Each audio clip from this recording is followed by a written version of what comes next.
सबसे पहले बात बयानबाजी की। कैलाश विजयवर्गीय के बयान पर सियासत गर्म हो गई है। कांग्रेस के पूर्व विधायक कुणाल चौधरी ने कैबिनेट मंत्री कैलाश विजयवर्गीय के गृह युद्ध वाले बयान पर पलटवार किया। उन्होंने कहा कि बीजेपी के बड़े नेताओं को स्पष्ट करना चाहिए कि वो 2047 तक भारत को विकसित भारत बनाना चाहते हैं या फिर बवाल भारत बनाना चाहते हैं।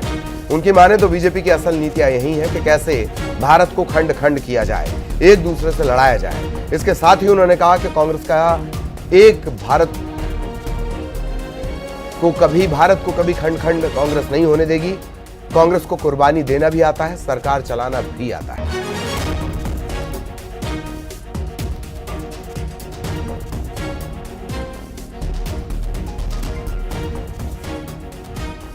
क्या यही नीति और नियत बीजेपी की है कि इस देश के अंदर 30 साल में गृह युद्ध कराएगी, बवाल कराएगी? ये विकसित भारत बनाना चाहते हैं या बवाल भारत बनाना चाहते हैं? कांग्रेस का एक एक कार्यकर्ता इसके खिलाफ अपनी चाहे जान दे दे।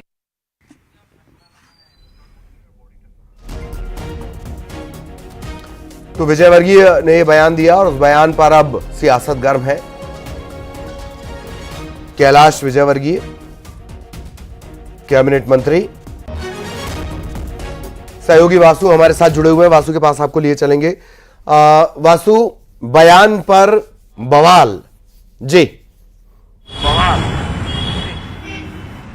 निश्चित तौर पर देखिए, कैलाश विजयवर्गीय का जो बयान आया उसके बाद अब मध्य प्रदेश की जो सियासत है वो गर्मा गई है और कांग्रेस और बीजेपी दोनों ही दलों के नेता जो है वो एक बार फिर से आमने सामने नजर आ रहे हैं। आरोप प्रत्यारोप का जो दौर है वो शुरू हो गया है।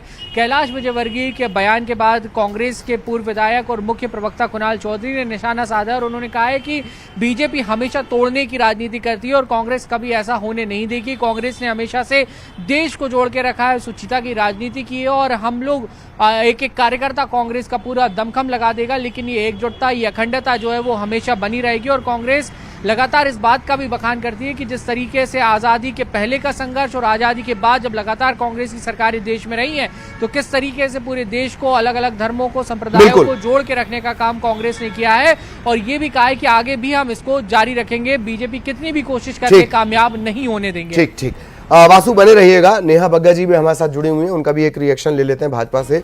नेहा जी, 30 साल बाद गृह युद्ध जैसे हालात और ये सब बातें सामाजिक समरसता कार्यक्रम में, हवाला डेमोग्राफी का जी। नहीं, देखिए, लगातार कांग्रेस ने जिस तुष्टीकरण की नीति को अपनाया है हम सबके सामने है। दूसरे देश में अगर कुछ होता है तो रेजोल्यूशन फिलिस्तीन के पक्ष में कौन लेकर आता है? कांग्रेस पार्टी लेकर आती है। आतंकवादियों के लिए कौन रोता है? बाटला हाउस एनकाउंटर में सोनिया गांधी रोती रहती है। हाफिज साहब किसको लगता है? 370 बहाली की बात कौन करता है? और हाल ही में हमने एक डिबेट भी की थी जिसमें सज्जन सिंह बांग्लादेश को लेकर यहाँ पर नसीहत दे रहे थे। तो बहुत स्पष्ट है कि कांग्रेस पार्टी ने सदैव तोड़ने की राजनीति की है, सदैव बंटवारे की राजनीति की है और एक वोट बैंक को खुश करने के लिए जिस तरीके से समाज का विखंडन कांग्रेस करती है उसको लेकर शायद मुझे लगता है कि कैलाश जी ने एक बात को आगे बढ़ाने का काम किया। पर कांग्रेस को इससे बाज आना चाहिए क्योंकि हमारा देश जो है वो एक महान देश है और आप तो सोचिए कि देश को भी बदनाम बताने का काम जो है वो कमलनाथ कर रहे थे।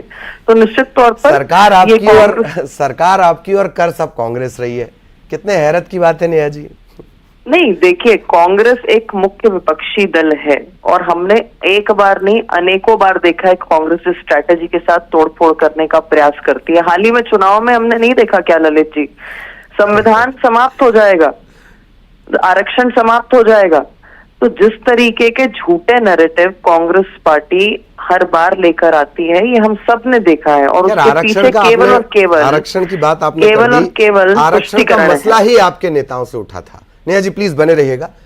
भूपेंद्र गुप्ता साहब इस वक्त हमारे साथ जुड़े हुए हैं। भूपेंद्र जी, कैलाश विजयवर्गीय का बयान, 30 साल बाद देश के अंदर गृह युद्ध जैसी स्थितियां, डेमोग्राफी का हवाला दिया गया है। सामाजिक समरसता कार्यक्रम में ये तमाम बातें उन्होंने कही हैं कैलाश विजयवर्गीय ने। भूपेंद्र जी, उनका आशय क्या है ये तो बताइए, उन्होंने क्या बोला एग्जैक्टली जी? ये गृह युद्ध की अगर स्थितियां उन्हें दिखाई पड़ रही हैं जी, तो अभी ये मच्छर मक्खियों की और खटमलों की बात क्यों कर रहे थे? ये तो उन्हीं की पार्टी कर रही है काम। ठीक। और उनकी पार्टी का अगर उन्हें ये दिखाई देने लग गया है कि उनकी पार्टी के मंसूबे क्या हैं, ठीक, तो फिर इस भाषा का प्रयोग नहीं करना चाहिए। ठीक ठीक। कि भारत का जो प्रशासन है उस प्रशासन में भी अब अग्निवीर घुसेड़ने की योजना सरकार कर रही है। 4 साल के आईएएस जो मल्टीनेशनल कंपनियों के जो है एग्जीक्यूटिव्स होंगे, तो मल्टीनेशनल कंपनियों की दलाली करेंगे, वहां पर जो है वो उसमें विभाग में बैठ के उनकी लाइफ नहीं करेंगे। ठीक, ये देश के जो सिस्टम को, देश के ढांचे को ठीक बर्बाद करने की तैयारी है कि उसको भला बनाने की तैयारी है? चलिए ठीक, धन्यवाद भूपेन जी हमारे साथ जुड़ने के लिए, रिएक्शन के लिए। नेहा जी का भी बहुत धन्यवाद इस रिएक्शन के लिए। वासु लगातार बने रहे। वासु आपका भी धन्यवाद। इधर सिंगरौली में आज भी सीबीआई की रेड जारी है। एनसीएल के टेक्निकल डायरेक्टर सुनील प्रसाद के ठिकाने पर छापा पड़ा है। एनसीएल सप्लायर रवि सिंह को कोर्ट में पेश करने के बाद न्यायिक हिरासत में लिया गया है। इसके अलावा सप्लायर से जुड़ी सभी कंपनियों में सीबीआई की टीम ने छापा मारा है। अब तक 12 से ज्यादा एनसीएल अधिकारियों से पूछताछ की गई है। बैंक अकाउंट और तमाम दस्तावेज जब्त किए गए हैं। आपको बताएं, सीबीआई ने कल ही नॉर्दर्न कोलफील्ड्स लिमिटेड में छापा मारा। सप्लायर समेत 3 लोग गिरफ्तार किए गए थे। इन 3 आरोपियों में एनसीएल के अधिकारी और एक सप्लायर शामिल था। छापे की यह कार्रवाई एनसीएल में हुई करोड़ों रुपए के फर्जी भुगतान से जुड़ी हुई है। सीबीआई ने एक दिन पहले ही अपने डीएसपी को ही गिरफ्तार किया था। यह डीएसपी जबलपुर यूनिट में पदस्थ है।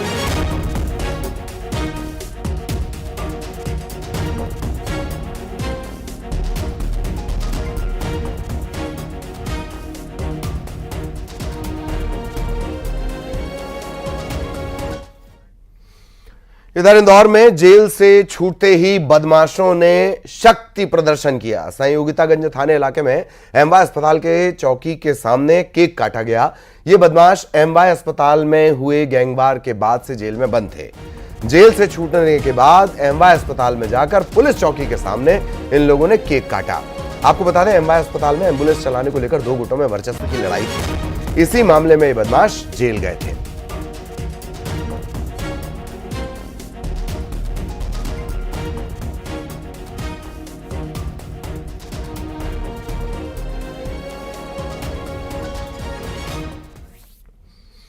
और इंदौर में बदमाशों की दबंगई भी सामने आई। बाइक से कट मारने के विरोध में एक युवक से मारपीट की गई।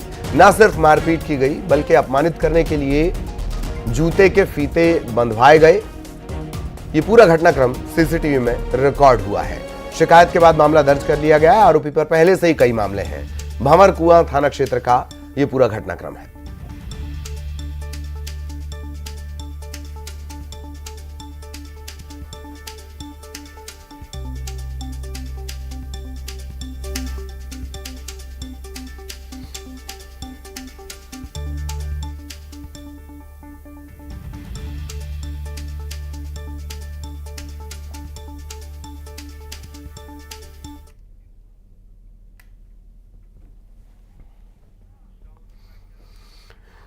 सतना के नागौद स्थित जिला अस्पताल की सुरक्षा भगवान भरोसे है। वार्ड में एक सांड घूमता मिला है।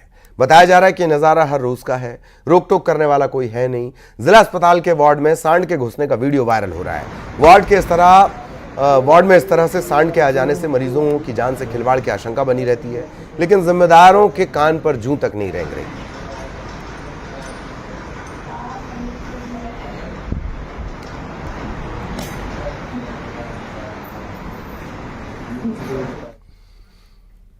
इधर सीधी में एक अनियंत्रित बेकाबू बस ने ऑटो को टक्कर मार दी। बस की टक्कर से ऑटो में सवार एक यात्री की मौत हो गई।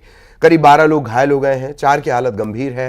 रीवा से सीधी ये बस जा रही थी और तभी हादसा हुआ। बस के साथ मौके से ड्राइवर फरार हो गया है। रामपुर नैकिन थाना इलाके के मालदेवा गांव की घटना है।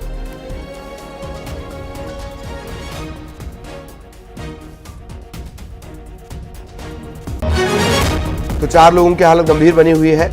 पूरा मामला सीधी का है। बेकाबू बस ने ऑटो को टक्कर मार दी।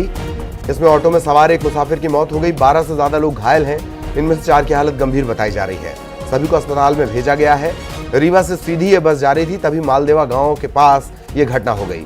हरीश द्विवेदी हमारे सहयोगी हमारे साथ जुड़े हुए हैं। हरीश, पूरी जानकारी। बिल्कुल ललित, जिस तरीके से हादसा निकलकर सामने आया वाकई हैरान कर देने वाला है। चूंकि तेज रफ्तार बस ने ऑटो को टक्कर मारी है। हालांकि आज त्योहार का दिन है, ऐसी स्थिति में ऑटो जो है तो ऑटो में जो सवारियां हैं वो अधिक थी। यही कारण है कि ऑटो में सवार जो लोग थे तमाम लोग जख्मी हुए। इसमें कुल घायलों की संख्या जो 12 निकलकर सामने की, इसमें एक की मौत भी हो गई है। तो समझा जा सकता है कि जो 4 की हालत गंभीर है, उन्हें अब रीवा रेफर करने की तैयारी में प्रशासन जुटा हुआ है। हालांकि इस हादसे के बाद जो है तो यहाँ इलाके में सनसनी फैली हुई है और जिस तरीके से आज त्योहार है और तमाम लोगों के ललित और ओवरलोड जो एक बड़ी समस्या होती है, जिस वजह से तमाम हादसे निकलकर सामने आते हैं, उस पर लगाम नहीं लग पा रहा है। ललित, चलिए, धन्यवाद आपका इस तमाम जानकारी के लिए। इधर शिवपुरी में एक ट्रांसफार्मर में आग लगी और देखते ही देखते इसने पूरे ट्रांसफार्मर को अपनी चपेट में ले लिया। गांव वालों का यह आरोप है कि बिजली विभाग को जानकारी दी गई लेकिन उसकी लापरवाही जस की तस रही। कोलारस तहसील का यह मामला है। ट्रांसफार्मर में आग लगी और देखते ही देखते इसने पूरे ट्रांसफार्मर को अपनी चपेट में ले लिया। इसके बगल में रिहाइश और छोटी मोटी दुकानें थीं। ये अच्छी बात रही कि वो इस आग की चपेट में नहीं आई। बहुत देर लग, हट जाओ।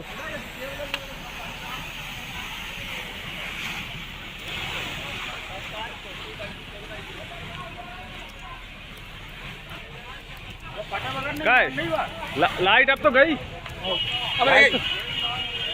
गाड़ी हटा ला। ग्वालियर में 6 अक्टूबर को होने वाले भारत बांग्लादेश T20 मैच पर खुशियां मनाने वालों के लिए झटका देने वाली खबर। दरअसल हिंदू महासभा ने मैच विरोध का ऐलान किया है। पीएम मोदी को खून से पत्र लिखा है। हिंदू महासभा ने कहा कि बांग्लादेश में हिंदुओं की हत्याएं, अत्याचार, माता बहनों के साथ बलात्कार, हिंदू मंदिरों को ध्वस्त किया जा रहा है। ग्वालियर में उसी देश के साथ मैच खेला जाएगा, ये स्वीकार नहीं है।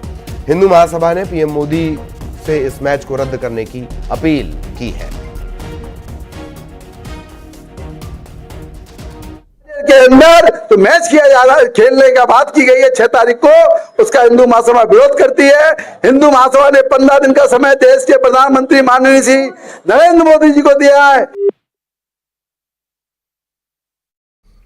और भोपाल का अटल पथ स्टंटबाजों का अड्डा बना हुआ है। ऑटो चालक ने सड़क पर स्टंट किया और 2 पहिए पर ऑटो दौड़ा दी। सड़क पर चलने वालों की जान जोखिम में डालने वाला ये वीडियो, इसी दौरान किसी ने वीडियो बनाया और ये वीडियो अब लगातार वायरल है।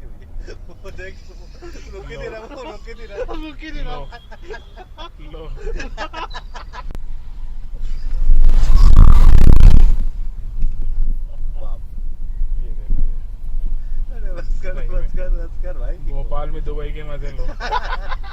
बस कर भाई। इधर सिवनी में पुलिस के नाम पर वसूली का मामला सामने आया है। नकली पुलिस बनकर उगाही करते हुए 2 बदमाश को दबोचा गया है। आरोपी के पास से चोरी की एक बाइक भी बरामद हुई है। महिला से शराब पीने के लिए जबरन पैसे मांग रहा था। महिला ने सूचना करी पुलिस को और पुलिस ने इस नकली पुलिस को पकड़ लिया।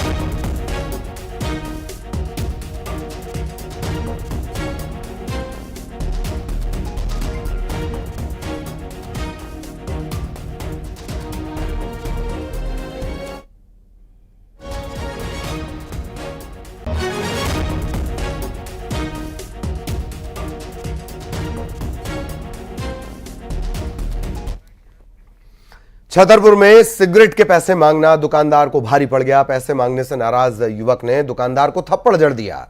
सिटी कोतवाली थाने के पास मारपीट ये हुई है और इसका सीसीटीवी फुटेज भी सामने आया है। पुलिस ने आरोपी की पहचान कर ली है।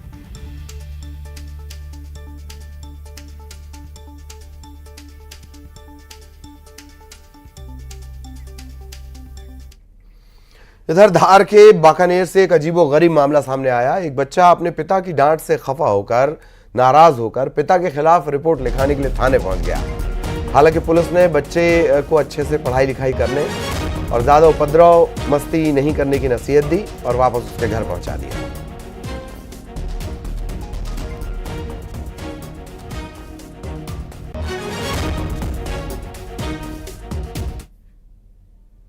आप चौकी पे गए थे आपके पापा की शिकायत करने के लिए, क्यों गए थे? क्योंकि मेरे पापा मेरे को बता रहे थे, मैं नदी नाले पे आता था, फिर रोड पे आता था, फिर मेरे पापा ने था, फिर मैं चल गया चौकी पे। फिर चौकी पे क्या हुआ? फिर सर ने बोला फिर वो स्कूल जाना, मस्ती मत करना। स्कूल नहीं जाता था और नदी पे जाता है और रोड पे घूमता है, इसलिए उसको डांटा, तो इसलिए चौकी पे रिपोर्ट लिखाने चले गए। हाँ, दुनिया भर से मेरे पास भी फोन आ रहे हैं उसके वीडियो वायरल होने के, उसको जवाब दे दे के मैं। बेमेतरा में बुजुर्ग की हत्या से सनसनी फैल गई। पुरानी रंजिश के चलते पड़ोसी ने हत्या कर दी और घटना के बाद जो कठिया गांव है वहां पर सनसनी फैल गई। हत्या करने वाला आरोपी मौके से फरार है, इसकी तलाश की जा रही है। पुरानी रंजिश में पड़ोसी ने बुजुर्ग को मौत के घाट उतार दिया। सुने ये है इधर कांग्रेस विधायक देवेंद्र यादव की गिरफ्तारी और उस पर कांग्रेस के बयान से सियासत गर्म है। कांग्रेस के आरोपों पर सीएम विष्णुदेव साय ने पलटवार किया। सीएम साय ने कहा कि अगर उनको लगता है कि उनके साथ अन्याय हो रहा है तो उनके लिए आगे का दरवाजा खुला हुआ है।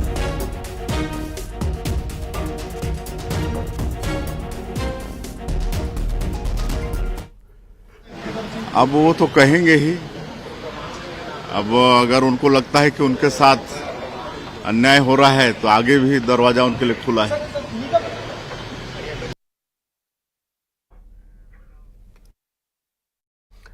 देवेंद्र यादव की गिरफ्तारी और कांग्रेस के आरोपों को लेकर उप मुख्यमंत्री साव ने भी पलटवार किया। डिप्टी सीएम ने कहा, बलौदाबाजार की घटना में जो भी शामिल होगा उस पर कठोर कार्रवाई होगी।